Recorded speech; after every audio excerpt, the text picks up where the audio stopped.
Gitu. Ini saya juga belajar eh, bahkan waktu sosial media belum sebesar sekarang dan belum ada digital platform yang sangat beragam.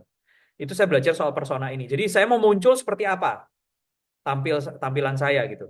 Ada yang mau tampilannya jadi intelektual, ada yang tampilan jadi komedian, ada yang dia suka pakai warna apa, ada yang suka ekstravagan, jadi yang tampilannya warna-warni atau apa. Nah, silahkan. Ini adalah salah satu bentuk untuk mendukung. Tapi tanpa kita sadari ini jadi ngikut biasanya. Kalau kita biasanya kita cenderung suka suka dengerin lagu-lagu yang smooth jazz misalnya. And then persona kita tuh tanpa kita sadari kita jadi kayak yang orangnya apa namanya lay low, orangnya lebih yang kayak cool gitu. Jadi kayak gitu. Ya, ini dari konteks persona. Terus ini adalah bagian dari itu. Jadi bagaimana kita juga social media aktif. Tadi sudah sempat saya sampaikan, kenalin siapa pendengarmu, siapa audiensmu, siapa publikmu gitu. Jadi kita harus tahu siapa sehingga kita bisa relevan sama apa yang mereka omongin. Nah, ini juga nanti mungkin bisa sambil diskusi ya soal script writing ya. Jadi ini sebenarnya bagian dari tadi bagaimana kita membaca dan kita menceritakan kembali. Nah, kalau dalam konteks penyiar radio, sebelum dia menceritakan kembali, dia harus menuliskan itu. Dia menuliskan itu. Jadi dia nulis, terus dia menceritakan lagi. Menulis dan membaca apa yang dia ceritakan lah bahasanya gitu ya. Dia menulisnya pun dengan bahasa yang bahasa tutur atau bahasa berbicara. Jadi dia berbicara. Dia nulis misal untuk melatih supaya kamu bisa gini gini gini gini, itu dia nulis supaya kamu bisa gini gini gini gini. Nah, ada tandanya. Ini turun, ini naik kayak gitu. Dia harus kasih tanda. Itu dalam konteks script writing. Dan nah ini saya ada ininya nanti mungkin bisa dibahas bareng kalau mau ditanyakan. Jadi dalam script writing kalau di siaran radio itu saya nanemin ini 10 seconds tension getter. Jadi 10 seconds tension getter ini gimana caranya membuat 10 detik pertama membuat pendengar itu langsung hook up gitu loh. Langsung hooked sama apa yang mau kita omongin. Hah? Oh ya kayak gitu. Jadi 10 detik pertama, misal, "Hey sob, awetnya mesin mobil kamu itu bergantung pada jari tanganmu." "Hah, awet mesin gantung sama jari tangan." Nah, baru aku cerita. Iya, rame kan bensin oplosan. Nah, cara untuk ngetes bahwa bensin itu bensin murni atau enggak, itu coba kamu celupin jarimu di bensin yang kamu beli, and then kamu keluarin tangan apa jarimu itu. Kalau jarimu itu cepat kering, jadi itu langsung kering jarimu. Nah, itu bensinnya bagus bukan oplosan. Tapi kalau masih kayak mengendap di jari, terus seperti kotor ya, seperti greasy di jari itu berarti bensinnya oplosan. Nah, itu sebenarnya aku mau ngomongin itu, tapi hooknya adalah mobil kamu itu bisa lebih awet cuman pakai jari. Dikulik, dikit-dikit, bisa kayak gitu-gitu. Jadi orang yang denger kan, anjir apa sih gitu. Reaksi orang itu kan bisa beragam, tapi paling tidak membuat mereka itu mencuri perhatian mereka. Oh, what? Kayak gitu. Itu 10 detik pertama. Atau misal, ya iya, cuma ngetik loh, kamu bisa masuk penjara, sob. Gitu. Kan orang, hah? Masuk penjara? Iya, kalau kamu ngetik kata-kata kebencian, mengkritik pemerintah terlalu pedas, apalagi kan sekarang revisi undang-undang udah dijadikan undang-undang, ya kan? Hati-hati kalau menulis, misal kayak gitu. Jadi, jadi kita bisa pakai isu-isu yang lagi relevan, kita cari angle untuk membuat orang menarik perhatian orang. Nah, ini sesuatu yang saya belajar, saya coba kemas formulanya. Dan ini yang selama 20 tahun ini saya share ke teman-teman penyiar saya juga. Terus ada juga ini, satu rumah ukuran 200 meter persegi untuk hidup 2 tahun. Kayak gitu ya. Ini tuh itu bisa jadi angle nih. Kamu tuh cuma butuh satu rumah yang ukurannya 200 meter persegi sob buat bisa hidup 2 tahun. Orang, hah? Hidup 2 tahun? Maksudnya gimana rumah? Maksudnya orang banyak atau gimana? Maksudnya, kalau kamu mau kabur aja dulu ke luar negeri. Kalau kamu kabur ke Singapura, untuk hidup 2 tahun, itu kamu butuh uang sebesar sebesar 800 juta misalnya. Ya, itu kalau di Surabaya itu kamu beli di pinggir-pinggir di Surabaya tuh ada rumah 400 jutaan. Atau misal gitu atau eh, ada rumah di Surabaya Surabaya yang daerah agak-agak suburban yang ukuran 200 meter persegi itu harganya memang kurang lebih 1 M kayak gitu. Nah, itu hidup 2 tahun di Singapura. Cukup kamu. Kan mau kabur aja dulu. Kayak gitu misal. Nah, kita bisa bisa ambil angle-angle gitu.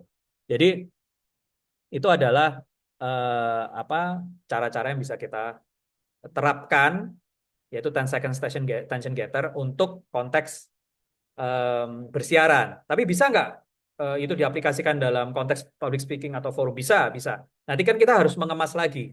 Itu gimana kemasannya supaya itu cocok atau relevan dengan audiens kita.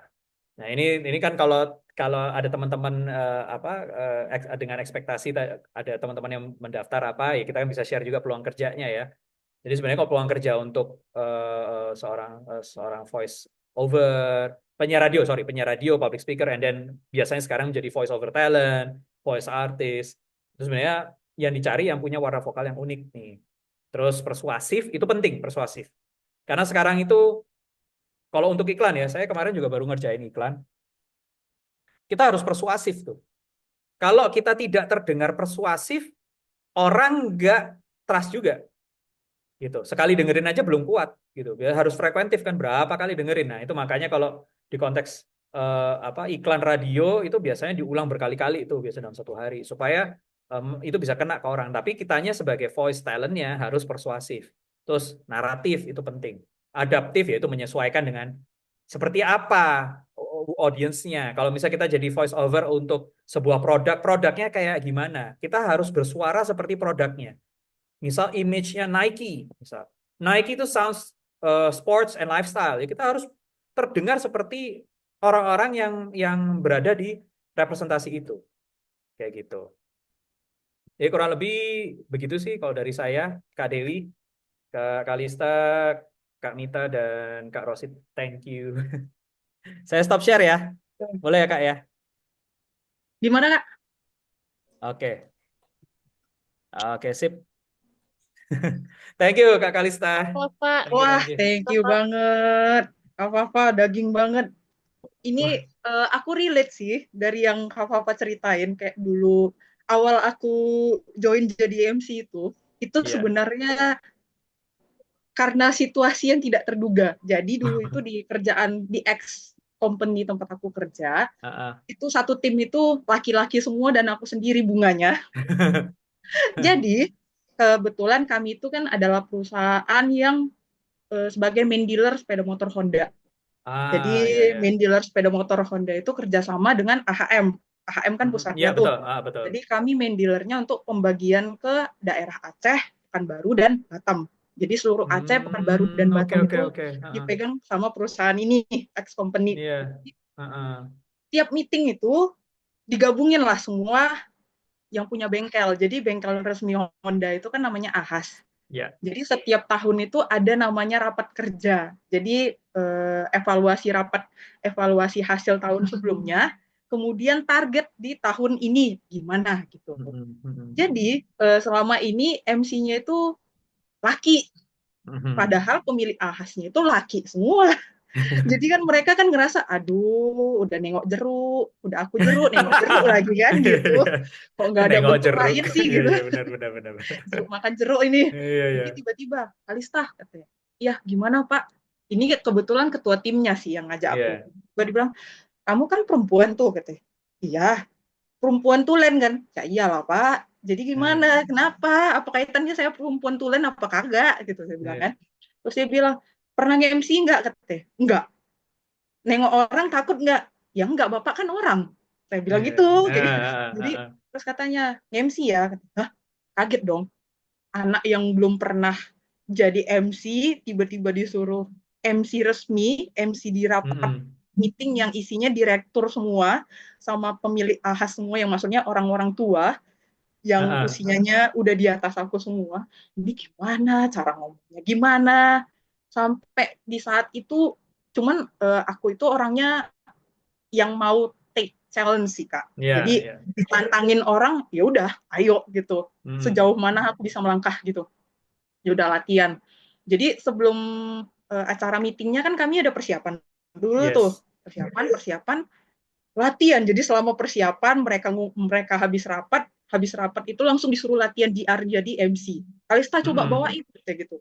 Jadi wah, itu aku ingat tuh, aku pertama kali MC itu di tahun 2014 2017. Wah, Aku pertama lumayan. kali MC. Jadi di tahun itu jadi kayak ibarat tester nih. Kalau Iya. misalnya si Kalista berhasil jadi MC di tahun ini, tahun depan pasti si Kalista MC lagi gitu loh. Mm-mm. Jadi latihan-latihan asli di situ Kak. Pertama kali nengok 250 pasang mata di mana di situ direktur, petinggi dari AHM datang semua. Nggak kaki gemetaran tapi nggak boleh gemetaran. Aku sampai ngomong nggak boleh bergetar. Halo Bapak Ibu, yang kadang-kadang suara naik turun. Iya, iya. Terakhir jadi kayak ibarat, dan itu bukan hanya pagi hari Kak. Jadi meetingnya Iya. itu mulai dari jam 8 sampai jam 5 itu hanya meeting, kemudian acara malam ada lagi. Dari jam 7 sampai jam 10 dan aku Heeh. masih MC juga. Wah, itu di situ betul-betul suaraku habis, besoknya ngomong karena kan belum tahu tekniknya, Iya, namanya iya. belajar otodidak gitu. Jadi kayak wah, tapi aku seneng gitu loh, kayak ngerasa wah ini challenge-nya enak sih gitu. Iya, Jadi terakhir syukurnya syukurnya mungkin karena aku suka merhatiin orang, aku selalu Hmm. merhatiin reaksi orang kalau aku berkata seperti ini, orang reaksinya apa. Jadi Mm-mm. dari situ aku feedback ke diriku, oh oke, berarti bridging dari misalnya topik satu, dari speaker yang satu ke speaker selanjutnya itu harus seperti ini gitu. Karena kan nggak Mm-mm. mungkin tiba-tiba, iya terima kasih Bapak atas pembahasannya kita lanjutkan, kan nggak mungkin. Kita Mm-mm. kan harus ambil konklusi dari materi satu, nyambung ke materi selanjutnya. Jadi Iya. dari situ aku belajar, berarti aku harus baca materi dulu, gitu loh. Jadi jadi aku kayak ngechecklist diriku sendiri gitu. Oh, aku kurangnya masih di sini, aku kurangnya masih di sini. Dan untungnya dari direkturku tidak ada komen negatif. Akhirnya aku masih dilanjut sebagai MC tetap acara resmi sampai akhirnya aku resign di tahun 2023 gitu. Jadi terakhir kali aku MC itu di Desember 2022.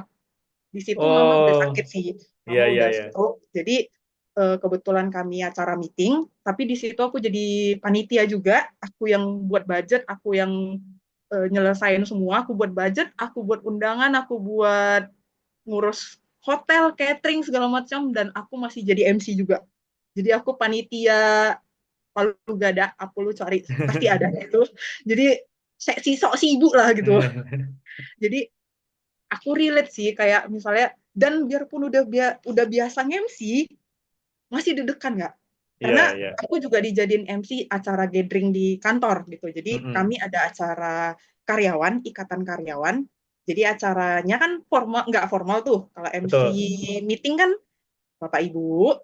Nah kalau misalnya acara gathering kan nggak mungkin kita ngomong bapak ibu lah, Iya, iya. ya usianya sumuran semua, pasti teman-teman gimana, apa kabarnya hari ini, selamat datang kan, jadi gitu. Jadi aku belajar, oh kayak gini-gini, oh iya, jadi sampai sekarang aku masih tidak di juga, biarpun masih udah terbiasa, masih spot jantung. Jadi kayak kak Papa bilang itu masih ada namanya demam panggung. Iya, Aku iya. masih ngerasain. Jadi aku relate banget sih yang dengan Kak Papa bilang. Terus kadang-kadang yang mulutnya beribet lah, salah ngomong lah, jadi kayak ih maaf, maaf Bapak Ibu, maksudnya seperti ini, gini gini gitu. Jadi kadang-kadang pada saat belum lagi ada apa namanya kesalahan teknis, sebagai MC juga harus pandai mengarahkan gimana biar meetingnya tetap lanjut gitu kan, nggak mungkin oh Bapak Ibu ada kesalahan teknis kita diam dulu ya, kagak ada yang mau ngomong kan, bisa aja bilang Bapak Ibu maaf ya ini ada kesalahan teknis kita break sebentar boleh gitu. Iya. Jadi harus pandai membaca situasi dan mengarahkan pendengar bahkan penonton gimana mengajaknya. Jadi itu sampai sekarang sih aku masih, kalau disuruh jadi MC lagi sih masih enjoy sih Kak, tapi ya itu situasinya belum mendukung. Jadi pada saat disuruh jadi moderator acara kolaboratifnya Aksa bersama Sri Kandi Aktif, aku pasti nggak akan nolak dong. Karena itu juga sama-sama menyalurkan hobiku. Hobi. Iya, iya. Aku hobi berbicara, jadi hobi berbicara sama orang. Jadi ini termasuk adalah salah satu wadah aku berkomunikasi dengan orang banyak dan membagikan ceritaku yang mungkin udah biasa sama orang, tapi bagiku adalah pengalaman yang luar biasa. Iya, iya. Untuk kakak-kakak sekalian yang mau bertanya kepada kakak apa silahkan. Thank you, Kak Kalista. Ya semua punya cerita lah. Semua punya cerita yang pasti pasti sangat berkesan lah. Nggak ada cerita yang itu biasa-biasa aja karena semua pasti memiliki sudut pandang yang beda, pasti punya warna yang beda gitu. Jadi itu menarik buat orang lain pasti. Iya, silakan. Makasih Kak Kalista share-nya Kak. Sama-sama. Halo Saya mau Kak bertanya. Koko. Oh, salah. Ya? Oh, Oce dulu, Oce Oh, dulu, Oce, Oce Oci dulu, dulu Oce ya, dulu. oh, Oci Oce dulu. boleh ya. manggilnya Kak Oci ya.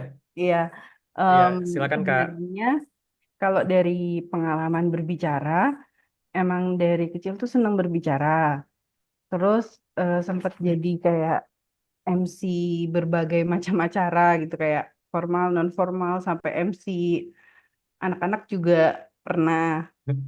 Terus waktu suka juga berpuisi. Oke. Em, terus seneng ngomong juga sampai sebenarnya aku nggak menyadari, yang menyadari itu temanku bahwa kamu tuh kayaknya punya apa natural buat jadi motivator karena Mm-mm. kata mereka ketika aku membawakan sesuatu itu bisa menyentuh buat mereka dan itu berasa banget waktu aku bedah buku. Jadi aku Mm-mm. bedah buku namanya self leadership. Mm-mm. Nah, itu aku terinspirasi dari bukunya Renal Kasali, dia Mm-mm. self driver, Mm-mm. apa gimana caranya supaya jadi self leadership apa segala macam. Dan temanku yang bener-bener males, males 100% males. Bahkan kuliah aja dia tuh nggak pernah datang, Kak. Terus dia datang di situ dan dia langsung di situ ajarin aku skripsi dia. Padahal dia belum ngajuin judul setelah kan itu kan posisinya 2 bulan setelah apa namanya skripsi kan harus bawa materi apa terus materi itu harus dibedah bukunya gitu buku Mm-mm. skripsiku. Nah dia tuh belum ada judul apapun setelah setelah nonton punya aku tuh dia kayak oke aku mau gitu. Nah Mm-mm. cuman sebenarnya apa ketakutanku tuh aku tuh masih nervous. Bahkan ngomong kayak gini aja tuh aku masih sering nervous.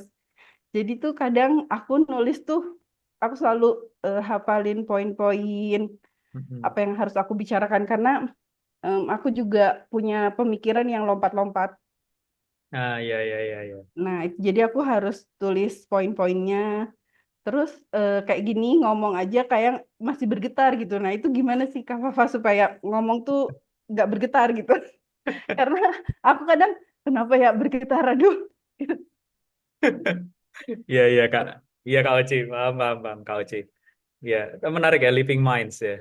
Jadi kayak, berarti Kak Oci sebenarnya ya, apa namanya, sangat banyak yang ada di kepala gitu. Sehingga makanya tadi sempat dibilang, jumping satu, dan sekarang gimana caranya dirangkai jadi satu kan gitu kan. Iya, betul. Kan ya. Betul. Gimana, gimana Kak Oci?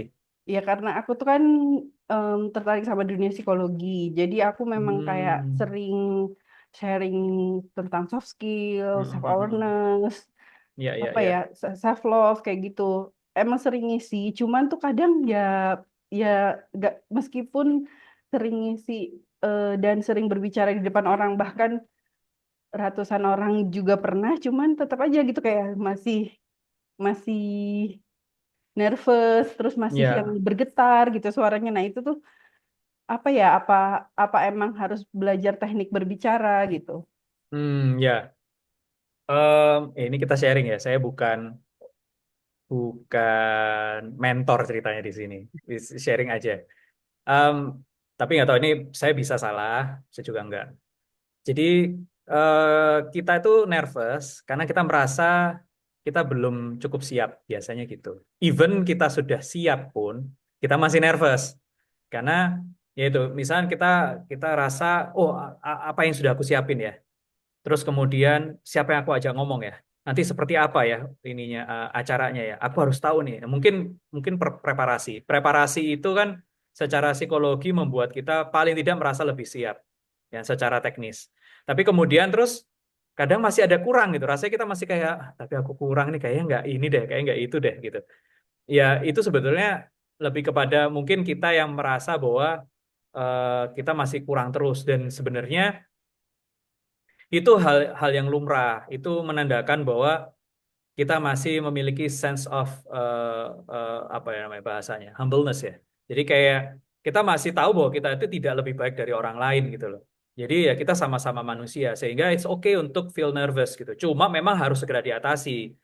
Kalau tidak segera diatasi, bisa saja itu mempengaruhi secara teknis, yaitu saat ngomong bergetar akhirnya kayak gitu kan. Nah, itu sebenarnya hanya konteks fisik sih, Kak Oci. Jadi sebetulnya kalau kita biasakan melatih teknik vokal, seperti tadi yang sudah saya share tadi, itu seperti kita angkat beban, Kak. Nah, mungkin ilustrasinya itu. Kita kalau angkat beban, mungkin di awal gemeter kan, karena kita tidak terbiasa mengangkat beban tertentu.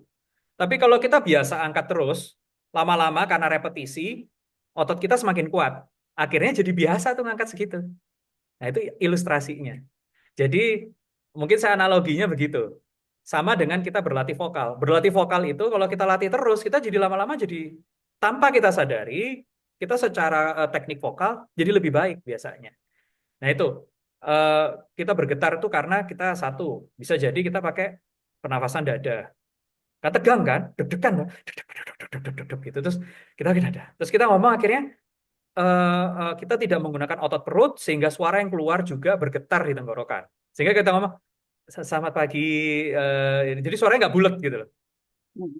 Ya, gitu. Jadi itu sebetulnya adalah faktor kita biasakan untuk melatih vokal kita, teknik teknik pernafasan, kemudian apa namanya teknik otot melatih otot perut, kemudian teknik seperti tadi saya sampaikan ada pemanasannya.